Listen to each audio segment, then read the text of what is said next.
यहाँ पे भी अब ख़वातीन बहुत सारी हैं जो घरों में मतलब जो बाहर काम नहीं कर सकती, लेकिन हम उनको घर में ना काम प्रोवाइड कर देते हैं। जो वेस्ट के लोग हैं वो हाथ की बनी चीज़ें बहुत पसंद करते हैं। पाकिस्तान का जो कल्चर है हैंडमेड चीज़ों का, उसको इंटरनेशनली प्रमोट किया जाए। आजकल के दौर में अगर लड़कियों को देखा जाए तो वो लड़कों से ज़्यादा आगे बढ़ रही हैं, स्टडी में, बिज़नेस में, कहीं पे भी।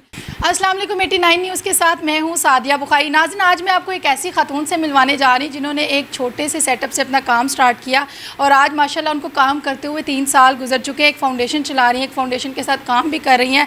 मोर पंख के नाम से इनका काम है, वेबसाइट भी है और उसके ऊपर ये डिफरेंट तरह के काम करती हैं जिसमें ज्वेलरी, कपड़े वगैरह शामिल है, हैंड बैग्स शामिल हैं और कुछ ऐसी एसेसरीज शामिल हैं जो आप अपने घर में डेकोरेशन पीसेस वगैरह लगा सकते हैं। साथ आपको ये बता दें कि डिसेबल बच्चों के लिए भी काम करते हैं। बाकी की डिटेल हम इन्हीं से ही जानते हैं। जी, मैं बात कर रही हूँ हिना चौधरी की। अस्सलाम वालेकुम मिस हिना। अस्सलाम वालेकुम। कैसी हैं आप? आई एम गुड, आप कैसी हैं? अल्हम्दुलिल्लाह। अच्छा हिना, आपने कैसे ये काम शुरू किया और क्या विज़न लेकर आप चली? मैंने जब ये काम स्टार्ट करने का सोचा था उससे पहले भी मैं ना एक स्मॉल लेवल पे ना स्मॉल स्केल पे काम कर रही थी हैंडमेड कपड़ों का, लेकिन वो बहुत स्मॉल लेवल पे था। उसमें मुझे हमेशा ये होता था कि इस काम में मेरी अपनी क्या क्रिएटिविटी है, क्योंकि मैं मार्केट से मैंने कपड़ा उठाया और उसको सेल कर दिया, लेकिन उसके साथ मैं कुछ ऐसा करना चाह रही थी जो कि हमारी सोसाइटी में एक इम्पैक्ट क्रिएट करे। और मुझे धागों से इनसे हमेशा से ना एक ख़ास इंटरेस्ट रहा था कि मैं मतलब कहीं पे भी कोई कढ़ाई वगैरह देखती थी, हैंडमेड चीज़ें मुझे बहुत इंस्पायर करती थी और मैं उसको देखती थी कि कैसे बनी हुई हैं। इवन बहुत सारी चीज़ें मैंने सीखी भी। तो बस मैं सोच रही थी कि जो ये वाला आर्ट है ना, हैंडमेड जो हमारी ये कल्चरल चीज़ें हैं, जो हैंड एम्ब्रॉयडरी है, इसको किसी तरह मैं किसी ऐसे मीडियम पे लेके आऊँ कि वो एक फ़ैशन एक्सेसरीज भी बन जाए और उसके साथ हमारी सोसाइटी में भी इम्पैक्ट क्रिएट हो कि लोगों को रोज़गार भी मिले। जैसे हमारी बहुत सी ख़वातीन हैं वो बाहर जाके काम नहीं कर सकती, तो उनके लिए कि वो जो ख़वातीन स्किल्ड हैं को जो धागे से कढ़ाइयाँ कर लेती हैं, शीशे लगा सकती हैं, तो हम उनको घर में बैठे ही रोज़गार फराहम करें। कितने लोगों को अभी तक आपने रोज़गार फराहम किया है और आपके साथ कितने लोग काम कर रहे हैं? मैं ज़्यादातर अपना जो काम है वो आउटसोर्स करवाती हूँ। जैसे ये हमारे रूरल एरियाज़ हैं और यहाँ पे भी अब ख़वातीन बहुत सारी हैं जो घरों में मतलब जो बाहर काम नहीं कर सकती, लेकिन हम उनको घर में ना काम प्रोवाइड कर देते हैं। तो इस वक्त हमारे पास 15 से 20 ख़वातीन हैं जो लिंक्ड हैं। अच्छा, आपके पास जैसे कि अब ये आपने ये हाथ से तैयार किया है, इस हवाले से बताइए कि ये ट्रेनिंग लेना, ये काम सीखा है बाकायदा और ये इतना आसान काम नहीं है। आजकल की जो लड़कियां हैं वो ये काम कर ही नहीं सकती हैं। मैं आपको अगर दिखाऊं तो ये मेरे हाथ में बड़ा ही ज़बरदस्त सा एक डेकोरेशन पीस है और ये हाथ का बना हुआ है, तो ये बड़ा ही खूबसूरत बना हुआ है। मैं ये जानना चाहूँगी ये आर्ट कहाँ से आपने ले लिया? एक तो ये आपकी अपनी स्किल्स होती हैं, मुझे इनमें शौक़ था, और दूसरा मैंने इसको ना जब देखा ना इंटरनेशनली ना कि किन चीज़ों का ज़्यादा स्कोप है, तो आप अगर देखेंगे तो इंटरनेशनल जो हमारे जो वेस्ट के लोग हैं वो हाथ की बनी चीज़ें बहुत पसंद करते हैं। तो फिर मैंने जब इसको, और बाकायदा जो हैंडमेड ज्वेलरी थी वो मैंने यूट्यूब से सीखी थी। बहुत ज़बरदस्त, वरना यूट्यूब पे हर बच्चा इतना टैलेंटेड नहीं होता। अच्छा, क्या क्या चीज़ें हैं? जैसे ये तो चीज़ें बीच में शामिल है, हैंड बैग्स भी आप करती हैं? जी जी बिल्कुल। बेसिकली जो हमारा उस वक्त हम लोगों ने जो इनिशिएटिव लिया था कि जैसे कपड़े पे तो हम काम कर ही रहे थे, उसमें हमने एक तो साड़ीज़ पे काम कर रहे थे। साड़ीज़ जैसे आपको पता है कि हमारे जो इंडो पाक है, जो सब कॉन्टिनेंट था, उसका एक बड़ा मकबूल पहनावा है। अभी भी बांग्लादेश, इंडिया में वहाँ पे ये एक उनका एक कह लें कि ड्रेस कोड है। तो मुझे हमेशा जो साड़ी थी ना बहुत इंस्पायर करती थी, बड़ी पसंद थी, एक वो फैंसी थी।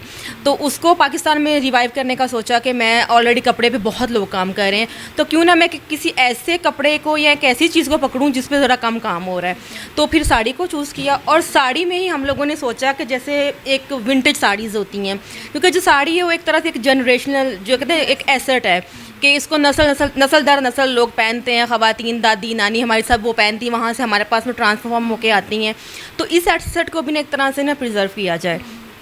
तो वो विंटेज साड़ीज़ का भी हमने साथ लेके एक अभी इसको रिसेंटली स्टार्ट किया है। साथ में हम जो साड़ी ब्लाउजेज़ हैं और उसमें विंटेज में ना साड़ी ब्लाउजेज़ भी हैं, रेडी टू वेयर, और साड़ीज़ भी हैं, और उसके अलावा जो आजकल के ट्रेंडी न्यू साड़ीज़ है वो भी हम लोग शामिल कर रहे हैं। और ज्वेलरी में ये था, एक्सेसरीज़ में ये था कि हमारे आसपास आप देखते हैं जैसे ये पीको शॉप्स होती हैं, लेसिस वाली शॉप होती हैं, दर्जियों के पास आप देखते हैं इतना ज़्यादा टेक्सटाइल वेस्ट, वो लेफ़्ट ओवर छोटे छोटे पीसीज होते हैं। तो वो क्या करते हैं, हमारे इन्वायरमेंट को ख़राब कर रहे हैं। जैसे कि आप देख रहे हैं कि जो क्लाइमेट है वो कितनी तेज़ी से बदल रहा है, कितनी तेज़ी से हमारा जो ग्लोबल वार्मिंग है वो बढ़ रही है। अच्छा, मुझे ये बताइएगा कि आप जैसे बता रही हैं कि आप ये सब खुद बनाते हैं, तो इसके लिए स्टॉक कहाँ से आता है, कौन सा स्टॉक यूज़ करते हैं? और अगर आपने टेक्सटाइल का आपने ज़िक्र किया तो वो किस तरह का जो होता है स्टफ़, कौन से आप कैटेगरी का उठाते हैं? हम लोग पहले तो जब मैंने स्टार्ट किया था तो मैंने उसको ना बाय किया था, ठीक है। और अभी भी मैं कोशिश करती हूँ, जैसे ये हमारे घरों में जो जिन ख़वातीन का घरों में सेटअप है, जो फीमेल टेलर्स हैं, तो वो क्या करती हैं, उनके पास कतने बहुत सारे पीसेस बच जाते हैं। तो मैं अब ये करती हूँ कि बजाय कि मैं उनसे फ्री में लूँ, मैं उनको पे करके उनसे लेती हूँ। और उसके अलावा जो ये हमारी पीको वाली शॉप्स हैं या जो दर्जी होते हैं, वो समटाइम्स हमारे साथ ये करते हैं, जब हम उनको बताते हैं कि हम एक कॉज पे काम कर रहे हैं, एक तो इस टेक्सटाइल वे से हम इसको यूटिलाइज़ कर रहे हैं, चीज़ें बना रहे हैं। टेक्सटाइल वेस्ट से वहाँ से उठाती हैं आप ये सारे? बिल्कुल। और पहले तो जब मैंने स्टार्ट किया तो मैंने इसको बाय किया था, खुद बाय किया था, क्योंकि टेक्सटाइल वेस्ट में सिर्फ आपको वहाँ से कपड़ा या धागा मिलता है, बाकी जितनी इसके ऊपर एक्सटेंशंस होती हैं, जो ये जैसे ये देखेंगे, मैं आपको पीस दिखाती हूँ, इसके ऊपर ये एक चार्म लगा हुआ है, ये अफगानी चार्म है, ठीक है ना। तो ये चीज़ें, जैसे ये साथ में ये चीज़ें, इनको एम्बेलिश करने के लिए वो चीज़ें हम लोगों ने बाय करनी पड़ती हैं हम लोगों को। तो उसमें फिर ये था कि अब लोग भी थोड़े स्पोर्टिव हो गए हैं। वो जब हमको बताते हैं कि इस चीज़ से हम जो स्पेशल बच्चे हैं उनको भी एक स्किल सिखा रहे हैं, हैंडीक्राफ्ट्स, और इसके अलावा ये हमारी एनवायरनमेंट को भी, जैसे देखें वो कचरा, मैंने उनसे पूछा आप क्या करते हैं, तो मोस्टली का यही आंसर था ये टेलर्स का और पीको वाली शॉप्स का, कि हम इनको फेंक देते हैं।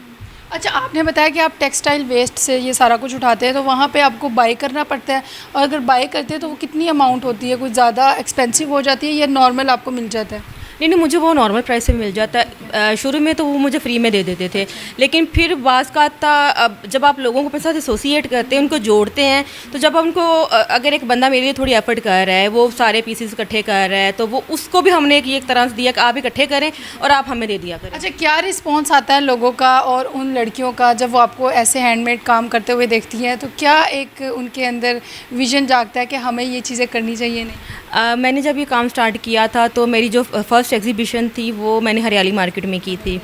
तो वो एक मार्केट में मैंने अपने इर्द गिर्द जब अपने कंपटीटर्स को ढूंढना चाहा, या मैंने फेसबुक पे या सोशल मीडिया पे जब सर्च किया कि पाकिस्तान में हैंडमेड ज्वेलरी पे कौन काम कर रहा है, तो मुझे कोई ख़ास नज़र नहीं आया था।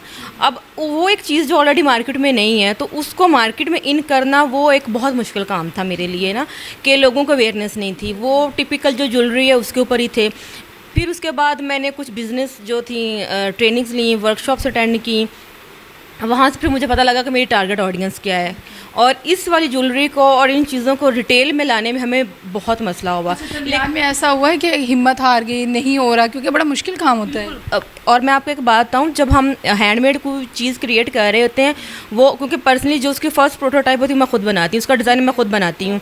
उसमें क्या होता है कि आपका एक एक जो डिज़ाइन होता है ना, वो बहुत टाइम लेता है। समटाइम्स एक चीज़ आप 3 से 4 घंटे लगते हैं, बाज़ का 2 से 3 दिन लगते हैं, बाज़ का तो आपको 1 वीक भी लगता है। तो जब लोग कहते हैं कि नहीं इसकी प्राइस ज़्यादा है, तो वो टाइम इज़ मनी। जब एक चीज़, और ऊपर से वो उसमें वो इंसानी हाथों से बनी हुई, उसमें अंदर ह्यूमन टच है, मशीन मेड नहीं है, तो वो उसकी जो प्राइस है वो डेफिनेटली थोड़ी हाई होगी। तो शुरू में लोगों को इस चीज़ को समझाने में या उनके साथ करने में बड़ा मसला हुआ था, लेकिन अब मैंने ये बदलते टाइम के साथ थोड़े से ट्रेंड्स चेंज हुए हैं, लाइक जैसे खाड़ी है, जनरेशन है, इन्होंने भी हैंडमेड ज्वेलरी पे ना काम करना शुरू किया। तो वो जब लोग एक इस तरह ब्रांड्स को देखते हैं तो फिर वो उनके अच्छा ये उधर भी पड़ी हुई। तो हैंडमेड जो है वो आप मार्केट में चले जाए कहीं पे भी, वापस वो पुराना टाइम जो है वापस आ गया। लेकिन आपको मेरा यही सवाल है कि ये तो चीज़ें बाहर से भी मिल जाती हैं आसानी से, और मेहनत हर कोई नहीं करता जिस तरह से आपने मेहनत की है। तो क्या घर वालों का क्या रिस्पॉन्स होता है कि ख़ुद से बनाना, किसी ने कहा नहीं बेटा ये तो घर से भी मिल है, बाहर से भी मिल जाती है, क्या ज़रूरत है ये करने की? मैं थोड़ा सा आपको ना यहाँ पे बताऊँगी कि मेरा जो चीज़ें हैं वो इसलिए डिफरेंट और यूनिक, क्योंकि हम टेक्सटाइल बेस से काम कर रहे हैं। उसमें क्या होता है कि हम लोग बाज़ का हमारे पास सिर्फ सिंगल पीस ही होता है।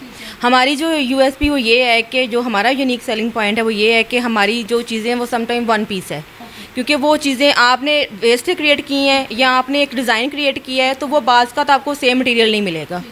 अच्छा, मुझे ये बताइए कि आपने बताया आप डिसेबल बच्चों को कुछ इस तरह की पेंटिंग्स और कुछ इस तरह की चीज़ें हैं वो भी सिखाते हैं, तो वो क्या है और वो क्या काम है उसके हवाले से? मैं इस वक्त मरियम फाउंडेशन के साथ काम कर रही हूँ। मरियम फाउंडेशन वो एक स्पेशल चिल्ड्रन है, बच्ची है, तो उसका वो पहले अपने घर से उनका ऐसे टू लर्निंग के नाम से उनका सेटअप है, जहाँ पे वो अपने जो स्पेशल बच्चे होते हैं उनको वहाँ वो टीच करते थे, उनको सिखाते थे।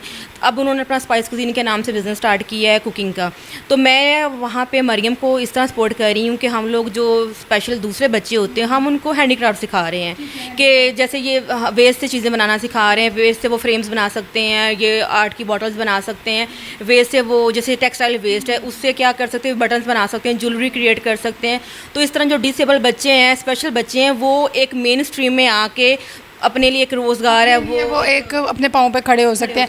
अच्छा ये बताइएगा कि आपके इस फाउंडेशन को और जैसे आप ये मोर पंख चला रही हैं, किस तरह से लोग सपोर्ट करते हैं आपको? जैसे फ़ंड कह लें या एक सपोर्ट होती है कि आपको मोटिवेशन मिलती है, तो वो इस तरह की कोई सपोर्ट है?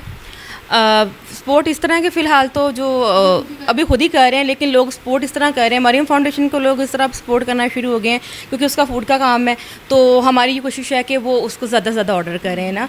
और दूसरा जो मेरे वाला काम है, इसमें हम यही कहते हैं कि भाई अगर आप हमें सपोर्ट करना चाहते हैं, आप चाहते हैं कि हमारी जो हैंडमेड इंडस्ट्री है वो ग्लोबली भी ग्रो करे और वो एक जो हमारी एक ट्रेडिशनल चीज़ें हैं वो ख़त्म ना हो, तो आप इसको ज़्यादा से ज़्यादा ख़रीदें ताकि जो लोग पीछे से इनको बना रहे हैं उनका रोज़गार चलता रहे और एक जो हमारी ट्रेडिशनल चीज़ें वो भी ज़िंदा रहें। अच्छा, वो ख़वातीन जो काम करना चाहती हैं और पढ़ी लिखी भी नहीं होती हैं, उनको समझ नहीं आती वो क्या करें, हालांकि वो सबसे ज़्यादा टैलेंटेड होती हैं, उन्हें क्या मैसेज देना चाहेंगी? और अगर कोई आपसे ये चीज़ें ख़रीदना चाहता है तो अपनी ऐप के हवाले से भी बता दीजिए। मेरा ख़वातीन को यही जो मैंने अपनी ज़िंदगी से सीखा है कि ख़वातीन का फ़ाइनेंशियली इंडिपेंडेंट होना बहुत ज़रूरी है।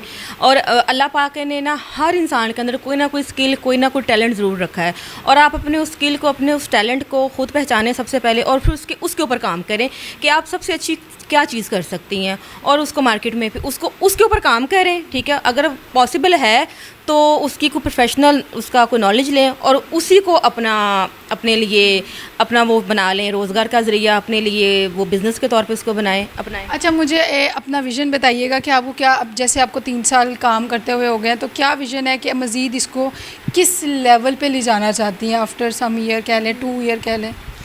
जो मेरा इस वक्त विजन है और जिस पे मैं अभी वर्किंग भी कर रही हूँ, मैं चाहती हूँ कि जो ये मेरी हैंडमेड ज्वेलरी है या हमारी जो एक्सेसरीज़ है या पाकिस्तान का जो कल्चर है हैंडमेड चीज़ों का, उसको इंटरनेशनली प्रमोट किया जाए। मैं चाहती हूँ कि जो मेरा बिज़नेस है इसकी ना एक्सेस इंटरनेशनल मार्केट तक हो, तो उसके लिए एटसी इस वक्त सबसे बेस्ट प्लेटफॉर्म है। एटसी जो है बेसिकली वो है ही हैंडमेड चीज़ों के लिए।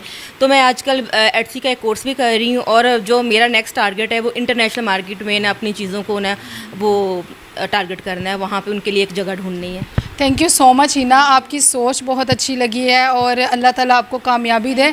बिल्कुल, अगर इंसान चाहे तो वो क्या कुछ नहीं कर सकता है, वो पूरी जंग जीत सकता है।